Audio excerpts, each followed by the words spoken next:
Assalamualaikum warahmatullahi wabarakatuh.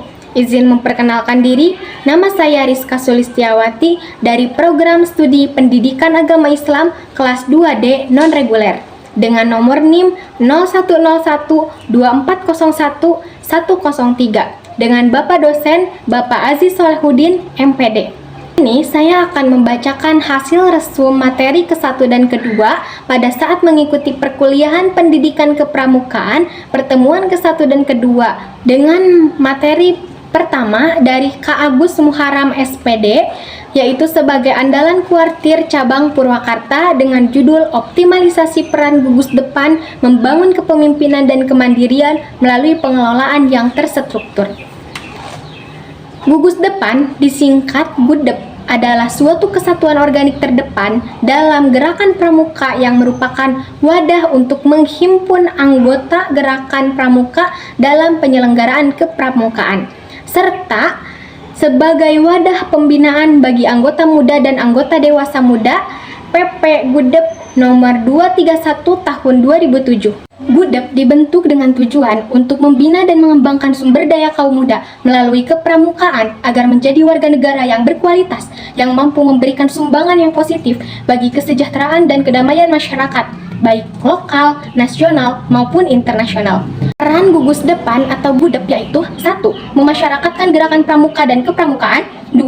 Menjalin kerjasama dengan instansi pemerintah dan swasta, serta organisasi kemasyarakatan lainnya untuk mendapatkan bantuan dan dukungan. Yang ketiga, mengadakan kemitraan dan kerjasama dengan organisasi kaum muda lainnya. Yang keempat, memupuk dan mengembangkan semangat kepeloporan dan pengabdian masyarakat. Apa bedanya sih gerakan pramuka, kepramukaan, dan pramuka? Gerakan pramuka adalah organisasi gerakan pendidikan kaum muda yang menyelenggarakan kepramukaan dengan dukungan dan bimbingan anggota dewasa. Sedangkan kepramukaan adalah proses pendidikan di luar lingkungan sekolah dan di luar lingkungan keluarga, dalam bentuk kegiatan menarik, menyenangkan, sehat, teratur, terarah, praktis yang dilakukan di alam terbuka dengan prinsip dasar kepramukaan dan metode kepramukaan yang sasaran akhirnya pembentukan watak, akhlak, dan budi pekerti luhur. Dan yang terakhir, pramuka. Pramuka adalah sebutan bagi anggota muda seperti siaga, penggalang, penegak, pandega, dan anggota dewasa. Siaga yang berusia 7-10 tahun, SD kelas 1 sampai kelas 4 atau 5 SD. Yang kedua penggalang yang berusia 11-15 tahun. Yang ketiga penegak yang berusia 16-20 tahun. Yang keempat pandega yang berusia 21-25 tahun. Dan yang kelima anggota dewasa yang berusia 26 tahun ke atas. Anggota dewasa itu diantaranya yaitu pembina, pelatih pembina, pamong, andalan, dan majelis membimbing.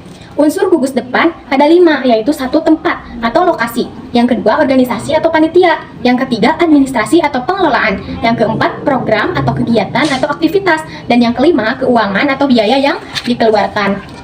Dalam struktur organisasi gerakan pramuka, presiden adalah sebagai pembuka utama. PDKMK adalah singkatan dari Prinsip Dasar Kepramukaan dan Metode Kepramukaan. Antara lain yaitu 1. Kode Kehormatan Pramuka. 2. Belajar melakukan. 3. Sistem berkelompok. 4. Menarik dan menantang. 5. Diam di alam terbuka. 6. Hadir orang dewasa. 7. Tanda cakap. Dan 8. Satuan terpisah. Kode Kehormatan Pramuka bagi anggota gerakan pramuka disesuaikan dengan golongan usia dan perkembangan rohani dan jasmani. Ada pramuka siaga yaitu Dwi Satya dan Dwi Dharma. Yang kedua ada pramuka penggalang Trisatya dan Dasadharma. Yang ketiga ada pramuka penegak Pandega Trisatya dan Dasadharma. Yang keempat anggota dewasa yaitu Trisatya dan Dasadharma. Kata kuncinya yaitu 1. Aktif, 2. Kolaborasi, 3. Aksi, dan 4. Loyal. Loyal adalah sifat yang menggambarkan kesetiaan dan komitmen terhadap suatu hal. Selanjutnya ada materi kedua dari Kak Dr. Muhammad Ridwan Effendi SPDI MUD, Ketua Gugus Depan SAI Dr. Kiai Haji EZ Mutakin, dengan judul Peran Perguruan Tinggi dalam Penguatan Kompetensi Pembina Pramuka Abad 21. Menurut Imam Al-Ghazali, didiklah anak-anakmu sesuai zamannya. Ki Hajar Dewantara memaknai dalam metodologi pendidikan ada 3. Yang pertama, Ing Ngarso Suntorodo, yang di depan memberi contoh teladan. Yang kedua, Ing Madya Mangkarso, di tengah membangun kekuatan. Dan yang ketiga, Tuturi Handayani, di belakang memberi dorongan atau dukungan. Kapan prasiaga di PAUD itu dimulai? Yaitu pada tahun 2019 berdasarkan Peraturan Menteri Pendidikan Kebudayaan Daerah. Jenjang pendidikan formal yaitu diantaranya ada PAUD, Dikdas, Dikmen, dan Dikti. PAUD ada RA, TK, DC, SPS. Dikdas ada SD, MI, SMP, SMPS. Dikmen ada SMA, MA, SMK, MAS. Dan yang terakhir ada Dikti. Di antaranya ada universitas, institut, dan politeknik. Tidak ada metodologi pendidikan yang baik, tergantung objek bicaranya. Peniru yang baik adalah anak-anak. Guru PAUD